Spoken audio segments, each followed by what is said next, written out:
Hello guys, meron naman akong bagong katanungan na sasagutin. Ang katanungan na sasagutin ko ay ayon sa katanungan tawagin lang natin siya sa pangalan na Ma'am Mary Rose.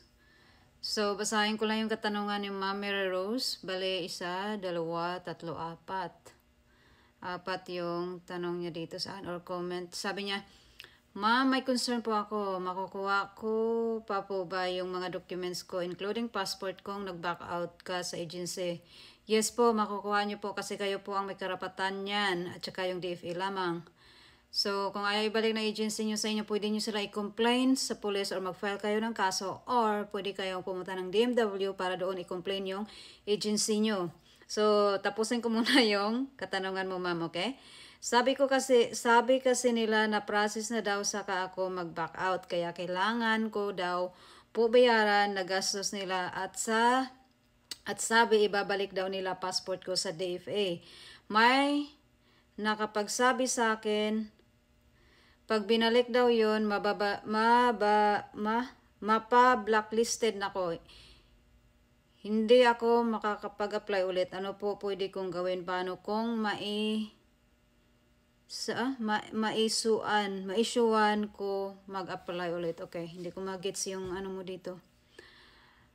Ang ginawa ko po doon is medical vaccine, PDOS at sign contract. Magkano po babayaran? Matanong ko lang po, may bayad po ba yung sign contract? Ito pa, yung last mo na tanong. Ma'am, may tanong po ako. Nag-back out po ako sa agency, same lang naman to. Pero may employer na at nakausap ko naman po na hindi na ako tutuloy. Ngayon po, gusto ko kuhanin passport ko or others documents. Binayaran ko po sa agent ko lahat ng nagasto sa akin. Pero bakit sa agent ka nagbayad? So ang tanong ko sa'yo, nung binayaran mo yung agent mo, meron ba siyang resibo na ibinigay sa'yo? Ganito yun guys ha. Sa mga nagbabalak na mag-apply dyan or first timer or mag-back out, ganito yun.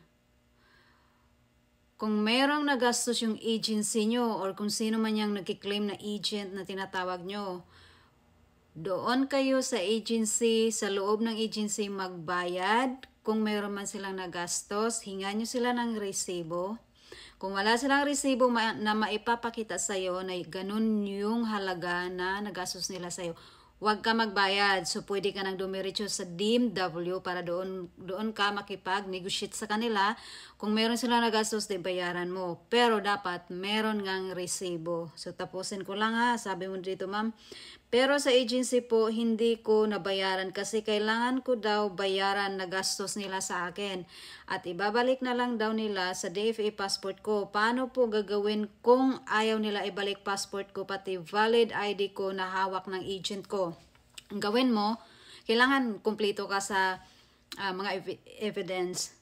Kung malapit ka sa municipality, merong PAW office dyan. Pumunta ka dun sa PAW kasi may mga lawyer dyan na para sa mga walang kakayahang magbayad ng lawyer. Pero kung meron ka ng sarili mong lawyer, pwede ka nang mag-file or pwede ka mag-file sa police diretso. Pero kung ayaw mo ng ganyan, pwede naman na dumiretso ka na lang sa DMW.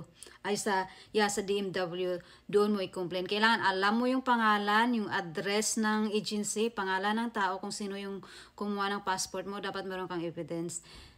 Against the law po ang pagpapatubos or pag-hold ng passport natin. Kahit banggitin mo lang itong Act number 11983, about sa passport po to. So, Ma'am Mary Rose, kunin mo talaga or ipaglaban mo yan kasi walang ibang may karapatan na humawak ng passport mo kundi ikaw mismo at saka yung DFA lamang. So, kung ikaw yung kumuha ng passport mo tapos isauli nila doon sa DFA, pwede mo talaga silang i-complain. So, pangalagaan mo yung pangalan mo kasi pag nasira yan,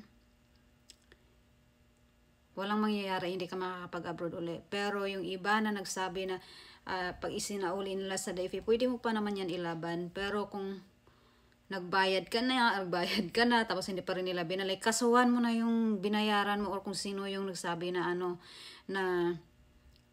tawag nito, bayaran mo muna yung agency. Kailangan hingan mo sila ng resibo. So, ang magandang gawin mo dito ay whether dumiretso ka sa DMW, doon ka mag-complain para makuha mo yan, or dumiretso ka sa PAW lawyer. Humingi ka doon ng affidavit or humingi ka ng advice doon kung ano yung pwede mong gawin, or kung gusto mo talaga, ikaso mo sila para makuha mo yung mga papers mo. Wala silang karapatan na i-hold yan or ipatubos nila or gawin nilang hostage yung passport mo. Okay, ma'am? Sana nasagot yung katanungan mo, pero kung meron ka pang ibang katanungan, just comment below. See you. Have a good day. Bye-bye.